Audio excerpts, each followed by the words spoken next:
Hey everyone, welcome to another LEGO Fan video. I'm your host LEGO Fan, and I do fun LEGO videos at about 10 steps per video, as well as cool Ben 10 videos. If you guys are new, please like, subscribe, ring the bell, do all that YouTube algorithm stuff, and with that out of the way, let's get started. So we are finally at the final part of the Ben 10. We covered so many characters, but now it's officially done. I got my little minifigure here to help us deduce which characters we're going to be talking about today. So, with that out of the way, I'll explain what we're doing. You got 10 seconds to guess which one of the characters said the line that's going to be said, and then you'll have to choose from these characters which one or ones said the line. But this first character doesn't actually speak. So which one of these characters is ultimate echo echo? 10 seconds, good luck.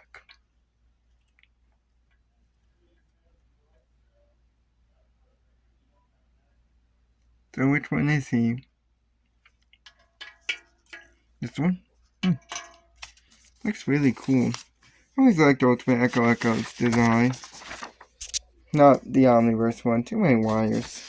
But he is an evolved Sonorosian, first used in Victor's Spoils to take out the last three Sams before he landed on the runway next to Rest Bucket 3 and changed back, once the entire army decided to come in and see what the hell is going on. And then appeared briefly in basic training at the start of the episode. And taking out Trombipulor. Yes, that's his name, and no, I did not include him because he doesn't really have a part to play. So basically, my rules are like if they actually have to have an appearance in the episode, and they actually have to do something in the episode, and be significant enough to actually be included. Though I should have, based on that rule, I probably should have included that starting night, but I didn't. So Trombipulor was just shown in handcuffs. I'm not including that. Not including any of the unnamed plumber characters, because then it's just going to get confusing. Like, who is plumber number 76? I'm not doing that. And I definitely would have to specify that come Omniverse, where there's like 5 gazillion characters that decide to make cameos. Anyways, that is a big tangent. But Ultimate Echo Echo's powers is that he can throw sonar discs from his hands, his shoulders, wherever all these blue dots you see are his sonar discs. These can come right back when they are used and are fast enough to actually keep up with missiles. They also can duplicate themselves like a regular Echo Echo and unleash something called Sonic Doom, which is where all of them form a ball and then unleash a sonic wave that can incapacitate a person and trap them as well, so they're not able to leave the ball of doom, the sonar ball. He can also survive in space as well as having the ability to fly, as well as being able to contain a lot bigger explosions than Echo Echo could. And his sonar schemes can also come from his body, which can push objects away from it, are more powerful than his base form, able to tear apart buildings themselves. But he can't clone himself, and he's not terribly strong, and can be pulled by magnets. Originally, this guy had a different first line, but I decided to change this at the last second because really one word really shouldn't count as the first line. I know I've done it in the past, but it's really hard to get a grasp as to who the character might be. So this is his second line. Sweet friends, what's behind this door is the salvation of my kingdom. You can't turn. Ignore that. That's part. Sorry. I didn't know exactly where it would end. Up to Kingdom. So, which one of these characters said that line and what is their name? 10 seconds. Good luck.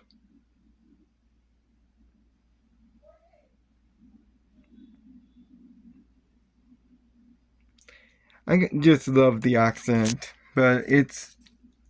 Let's see. I got this guy right here, who is deeply in shadow, and I just dropped him. But his name is Gyula. I do not know if I'm pronouncing that right. Gyula Xarion. Probably mispronouncing that. A human only appearing in Victor the Spoilers, being the main villain of the episode technically, who decided to free Victor from the Null Void after some people managed to find him encased in ice, and decided to use him once Victor was free to imprison the gang in the dungeons, as well as the king himself. But after seeing his father's betrayal and hooking himself up to Victor, he was tried for treason and left behind, only to pop up at the end in order to kill the gang himself. But Ben managed to break control of the soldiers and left him powerless and also defenseless in the middle of an army of soldiers who just got freed from mind control. You can imagine the result is not going to be pretty for him. So he has some sway in the nation, being the prince and all, and kind of like false acting as the king. He also has scientists working under him, and most of the soldiers of the kingdom are under him as well, which are all equipped with a laser cannon. He's also very smart, has access to Sam's, and briefly had control of Victor before the king decided to take over the body.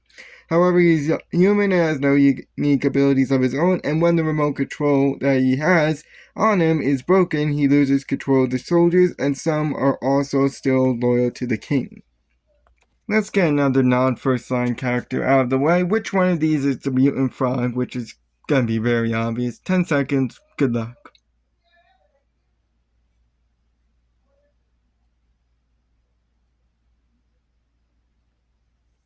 So let's see. Yeah, it was pretty obvious because he looks like a frog. So this is the Mutant Frog.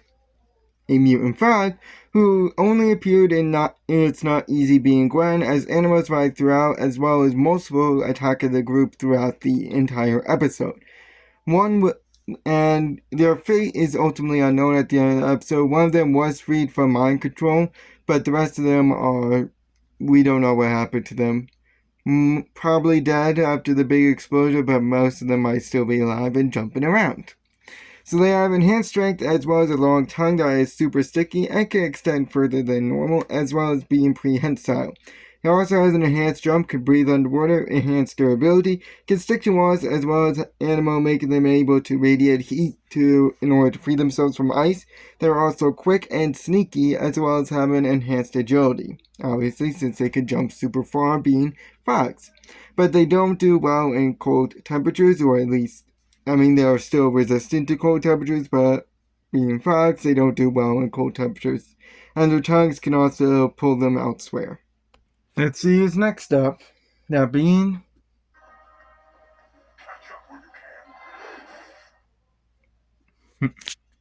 that line. 10 seconds to guess which one of these characters said that. Good luck.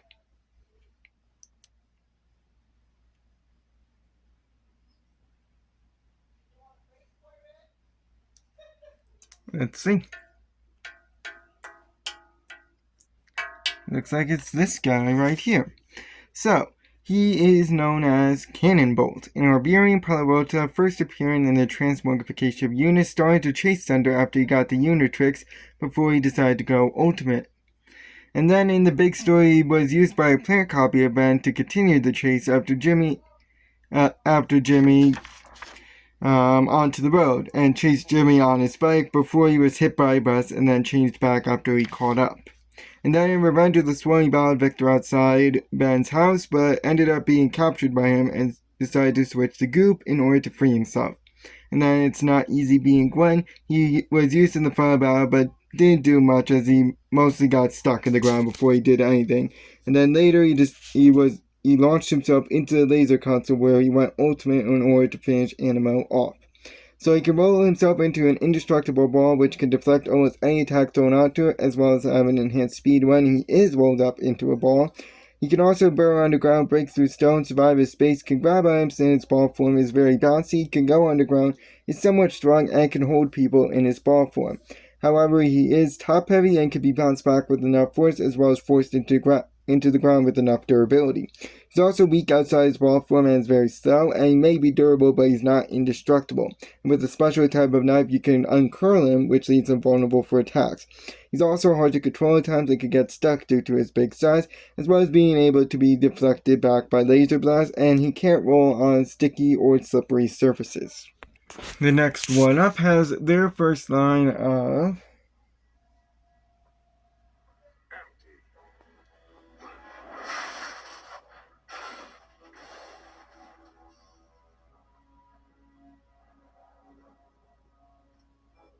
I can find it with my scanner. But it looks like I won't need to. of these characters, which one said that line? 10 seconds, good luck.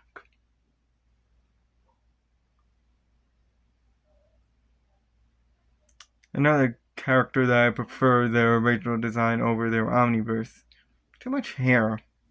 But that would be this one right here. So, he is known by the name of Sunder. It's unknown what his species is and only appeared in transmogrification of units. He was rescued from the Null Void by Azimuth and then sent by Azimuth in order to retrieve the Unitrix. And he actually succeeded for a bit in tracking down the Unitrix and obtaining it before he battled Ben and the others in the mud. But he still failed his job and questioned if he will get paid after he teleported away with Azimuth. I debate whether or not to include him as an ally, but considering his antagonistic role in the episode, I would say he's a villain. So he has a hoverboard which grants him flight, speed, a net that launches from his hoverboard, a container to store any trophies that he may obtain. It is also mana-proof, and he can summon it his board if need be. He also often has an axe and is pretty great as a fighter with it. This can teleport part of a person to a null void, though he doesn't seem to be aware of the fact, and it can shatter mana. It's also able to fire laser and make laser shockwaves. He also knows about the Omnitrix and has an Omnitrix or Unitrix tracker or any sort of tracker. He's also a retriever, that's what his job title is apparently, and is very skilled at his job, which makes him a very skilled tracker. Like if you want to track some rare item down, this is the guy you go to. He's also very strong and agile as well as very durable, being mana-proof himself. He's also an excellent fighter and has laser guns that can hurt Ultimate Cannonbolt as well as regular Cannonbolt. He also has a goo bomb, is strong, is smart, and has a super jump. However, he can be caught off guard, he can be negotiable for other deals. He has slow reactions and he tends to rely on his axe a lot, which can get stuck if swung too hard. Next character up has their first line of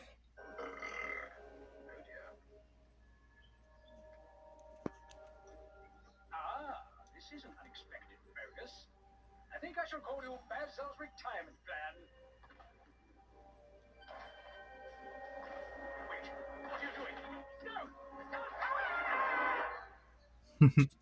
of these characters, which one said that line? And again, I think it's best we leave him there. Good 10 seconds, good luck. Ignore my cat meowing in the background.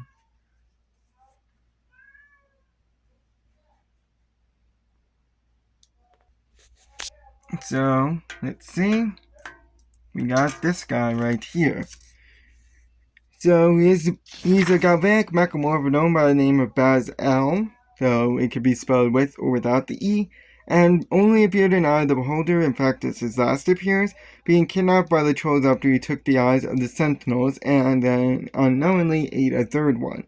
He was then freed by Ben before hiding for the last fight, after which he burped out the last eye and then just left. So he can extrude a beam from him, though this cannot be undone. This beam became known as Ship, and has the ability of every other mechamorph, being able to merge with tech, enhancing or destroying it, can form spikes or tentacles to deter people, and is elastic and can turn to goo, is immune to bullets, can survive in space, as well as regenerate any lost limbs. He also has the knowledge on plumbers and alien tech, and is smart since his job is collecting atmospheric readings on planets. He's also very durable and flexible, and can perform himself if ever blown up.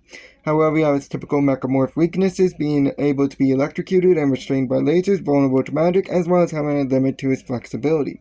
He also can be knocked out for a brief time, is very greedy, and can come across as rude and is easily annoyed by Ben. He also tends to take credit for what others did and is a bit cowardly. Next one up is this one. Of these characters, which one said that line? 10 seconds, good luck.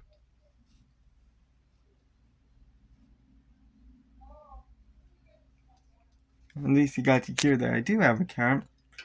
Her name is Misty, like part Russian blue. Very, very social cat, and also very, very loud. Especially when she gets in heat, which I hope she's not getting into, because that's going to be fun. So, his name is Lodestar, a Biosavarian, only appearing in Girl Trouble to beat the robots and smash a lot of them before Lod decided to flee back into the portal, which promptly closed, and then he changed back. And Kevin even commented on the fact that this is a particle accelerator turning into a big magnet. I don't think it's the brightest move. So he's very durable and has magnetic abilities, which means he can repel or attract magnetic objects, as well as being able to catch magnetic things and toss them back, so he has magnokinesis, as well as being able to lift up people that are mostly or all metal, like Forever Knights or the robots from Dimension 12. He can also reform himself if he's ever blown up. He could create himself a shield, as well as having the ability of flying or levitating. It's kind of hard to debate as to which one it is. However, he can't attack non-magnetic foes, and his head is his biggest weakness, as you can tell, as where it goes, his body will shortly follow. Alright, let's get one big one out of the way with... Save yourself some embarrassment, Kevin. Concede my speed. Of these characters, which 3 said that night. 10 seconds, good luck. We only have 3 characters left, which is always good. But let's see who this character is.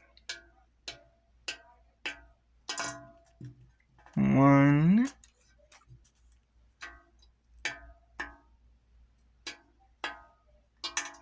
2,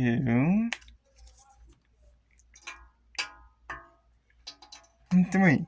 It's amazing how oftentimes whenever I do this, he ends up being one of the last characters.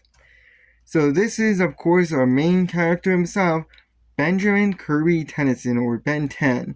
So he got his normal outfit, his plumber outfit, and his barracks outfit as seen in basic training.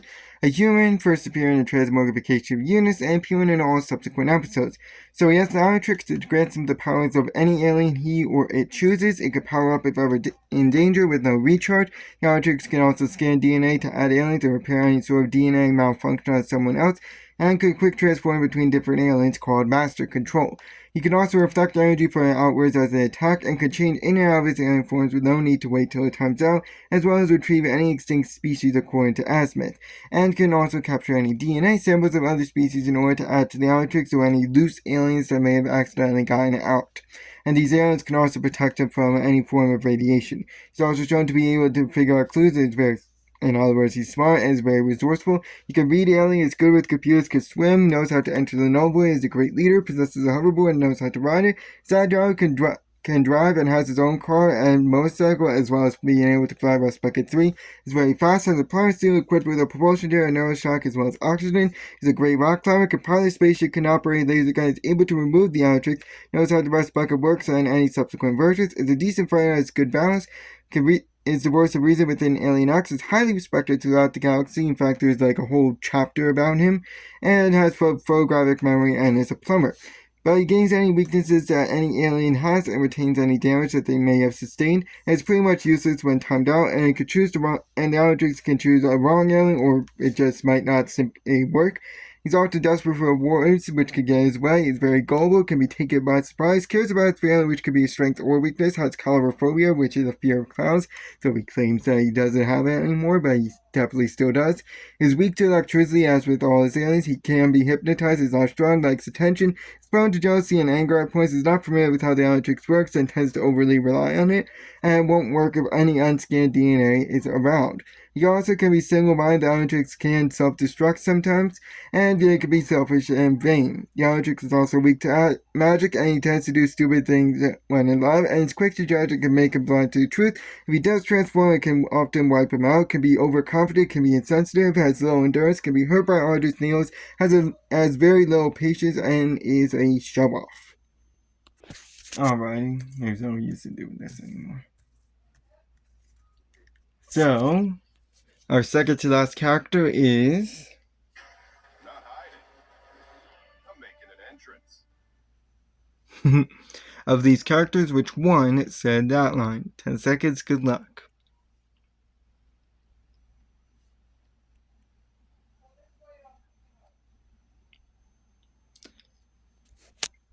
So, based on the voice, you could probably guess it's this one right here, but what is his name? Well, his name is Ben 10,000. A human first appeared in Ben 10,000 Returns, battling Eon and his beings before he went ultimate in order to change, and then changed back when Paradox decided to appear and then teleported to his past, where he helped to load the Hands of Armageddon onto his ship before he explained how he's here, and then went ultimate in order to take out the minions and stayed that way for the duration of the rest of the episode. So he has his own headquarters and has all of Ben's powers, which I am not going to list again.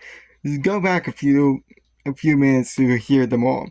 And he also possesses the Omnitrix, which allows him to change into Ultimate Ben, which is his preferred form. He also knows how the Omnitrix works, and he knows how to ride a hoverboard, is very agile, is smart, is a great fighter, is very strong, can conjure magic shields, and has knowledge of past events, as well as access to plumber tech and gear. He possesses all of Ben's weaknesses and is very showy, and one weakness that I didn't know is that he's not on good terms with Azimuth, the creator of the Omnitrix. Alright, our LEGO main figure can retire, and we have this last character whose first line is... Not before I woke up and met the three of you. And I didn't put their name in the description for the exact reason of them being the last character. So, what is their name? 10 seconds, good luck.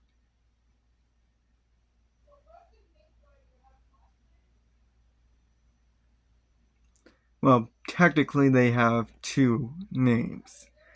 But this character, where we have them in a green jacket, them in the regular outfit, and then them in the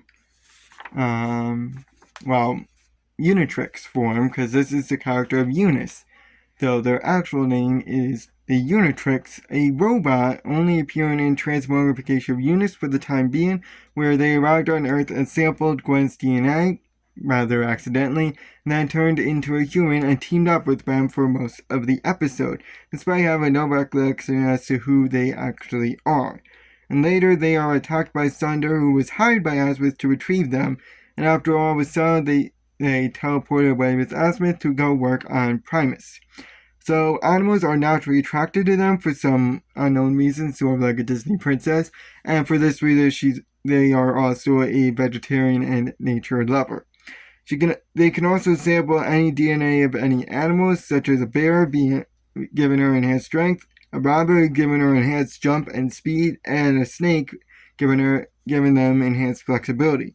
They also are a good fighter and are naturally strong themselves, but they can be forcibly changed into the Unitrix core if the buttons on her neck are pressed, and in this form she pretty much is useless. And they also have amnesia and can only sample one animal DNA at a time, with the exception of human DNA, because obviously they can still use animal DNA, though in their human form. That is all for the Ben 10 characters. We'll cover the next 10 episodes next time, which will, after we make a nice little Lego stitch. And those 10 episodes are going to be Moonstruck, Prisoner 775 is missing, The Purge, Simeon Says, Greens from Tekadon, Flamekeeper Circle, Double or Nothing, Perfect Girlfriend, Ultimate Sacrifice, Wine and Guide, and then 2 extra episodes being The Mother of All Burritos, and then the Ben 10 Generator Max Heroes Unite special. But that will be in the next time on Ben 10 stuff, and I'll see you when we start building the Lego Stitch. So long.